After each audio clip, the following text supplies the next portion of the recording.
The Ottoman Empire was the largest and the last of the Islamic empires. At its peak, it stretched from North Africa to the Arabian Peninsula, the Caucasus, and the Balkans, all the way to the gates of Vienna.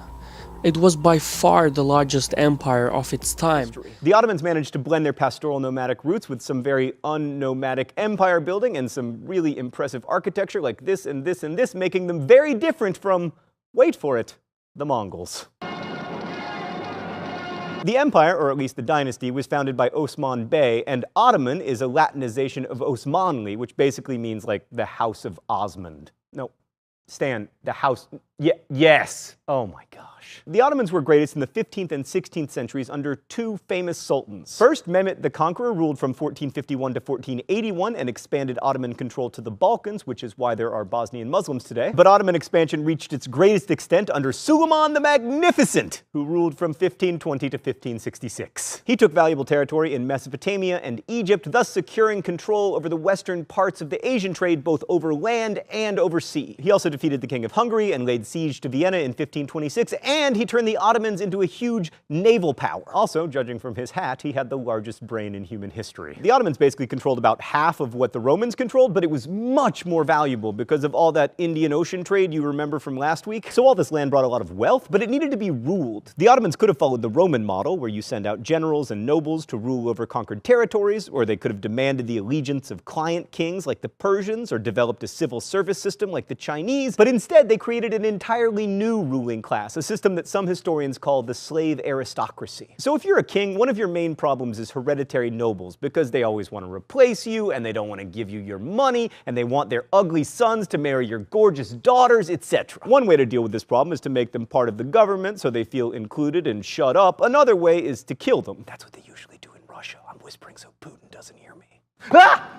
Putin! The Ottomans just bypassed the problem of hereditary nobles altogether by creating both an army and a bureaucracy from scratch so they would be loyal only to the Sultan. How? The Devshirme, a program in which they kidnapped Christian boys, converted them to Islam, and raised them either to be part of an elite military fighting force called the Janissaries, or to be government bureaucrats. Incidentally, which of those gigs would you prefer? Because I think that says a lot about you as a person. Either way, you weren't allowed to have kids, which prevented the whole hereditary nobles problem, and also ensured that the Ottoman government would contain quite a lot of eunuchs. The system eventually broke down as the Janissaries, who had guns, lobbied to be allowed to have families. But until that happened, the Ottoman system of using a mix of slave administrators and eunuchs to run everything worked incredibly well. But to return to the relationship between the Ottomans and the Venetians, after the Ottomans captured Egypt, they pretty much controlled the flow of trade through the Mediterranean. But the Venetians had centuries of experience as mariners and also lots of boats. Speaking of ships, I ship these guys. So the Ottomans were content to let the Venetians do all the actual trading and carrying of goods, and they just made their money from taxes. And that worked because both Venice and the Ottomans added value to each other. The process that turned the mighty Ottoman Empire into the sick man of Europe was very gradual and so slow that during the time nobody noticed it. It starts with Venetian traders who in the 15th century went back and forth buying Ottoman raw materials like metal, timber, oil, meat, etc. This was a very lucrative business, and by the 17th century it wasn't just Venetians, but also French, English, German, Dutch and other European traders. They traveled into the Ottoman Empire, buying raw materials with the gold of the Americas, so the European traders could always outbid the Turkish traders. And the Ottoman economy was very complex. It was some kind of state-controlled mercantilism, in which there were guilds who produced certain products. But the products, the amount of the products, and even the price of the products was determined by the state. This was basically done to avoid inflation. After several decades, the Turkish guilds were losing their productivity because there was less material to produce the products, as the European traders were buying up most of the raw materials. The Ottoman Empire needed to protect the domestic production of the empire, and since the European traders were buying up all the raw materials which the Turkish guilds needed, the answer seemed logical: ban Europeans from buying strategic raw materials.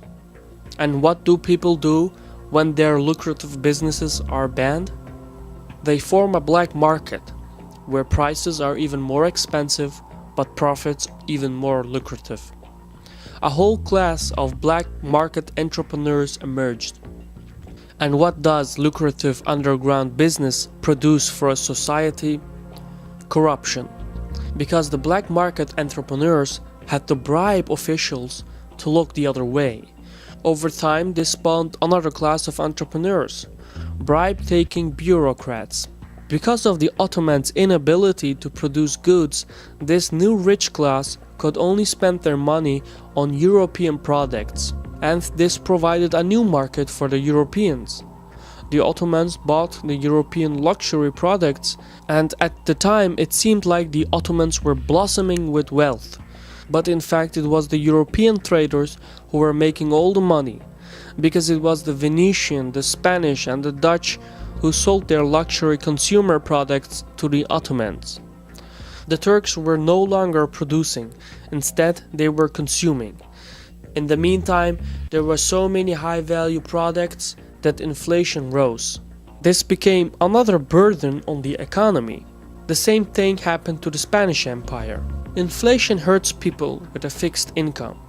The only people with a fixed income in the Ottoman Empire were the bureaucrats and court officials. This bloated, unproductive upper class supplemented their income by taking even more bribes, and thereby corrupted the administrative and legal workings of the state. The court officials prevented economic opportunities instead of facilitating it, unless they were giving a bribe. And this led to the inefficiency of the Ottoman administration. In order to counter the corruption in the court, the state raised the salaries. But since there was no real revenue in the Ottoman economy, the state was merely minting money out of thin air. This in return escalated inflation even further, and puts us back where we started. In the end, the rulers' attempt to stamp out corruption and promote efficiency only aggravated the problem. All the while this was happening, another process took shape. The Janissaries' gradual change towards aristocracy. Now these were Christian children raised with the best education, and they became the elite fighting force of the Ottoman Empire. But the Janissary creed didn't allow them to marry or have children, and they weren't allowed to hold official positions either. This was actually one of the successes of the early Ottoman Empire because it was a concept of recruitment that allowed new blood to enter the administration as opposed to aristocracy. And when the Europeans started to switch to plutocracy, the Turks switched to aristocracy. Successful Janissaries married and became high-ranking advisors, and as in any aristocracy, the future leadership and commanders were recruited from the noble families. It no longer depended on the skill and potential of a person. As a result, the Ottoman leadership became more and more narrow-minded, and this added to the decline of science and technology. In the course of a few centuries, the Turks had changed from an efficient, productive people into a society of corrupt bureaucrats and black market entrepreneurs who were draining down the domestic production and the efficiency of the Ottoman Empire.